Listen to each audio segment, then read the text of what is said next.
etapin lähtö, se on varma asia. Tänään lähdetään menemään. Kukaan ei pääse irti, sen sijaan pikkusen jää Markkula tuossa ja Joni Jusi menee ykköspaikalle. Jokinen lähtee ulkopuolelta hakemaan kakkospaikkaa, ei onnistu. Kosonen kakkoseksi. Tuolla kaarteeseen mennään edelleen, Jokinen hakee ulkopuolelta kolmas nelospaikalla. Jere Tikka ja Jere nouseeko kolmanneksi? Kyllä nousee, Jokinen menettää pykälää, tipahtaa vitoseksi. Ja Jokinen lähtee paikalla.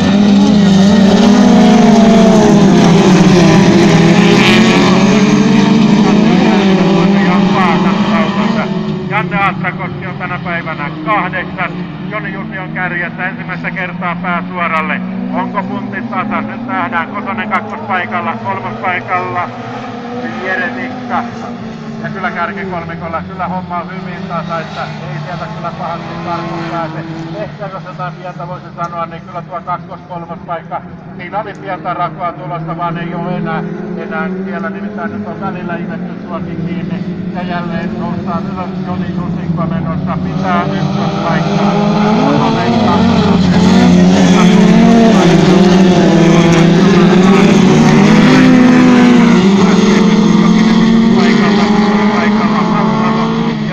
paikalla on Janne Markkula. Pääseekö sitten ohi? Ja nyt näyttäisi voitto karkaavan. Nyt kakkospaikalla Kosonen pelaa hopeita kotiin. Siellä on kahdella kaverilla vielä mahdollisuus nousta tuonne kakkospaikalle.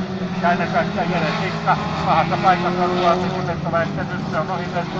Ja nyt on kenttä auki. Lähteekö Tikka sitten hakemaan upporikasta Ruti Köyhää, joko toita on edelleen kolmantena. Pikkusen meinasi lähteä Kososella, tuli siinä se laite lähtee liikkeelle. Ja kyllä hakee Tikka nyt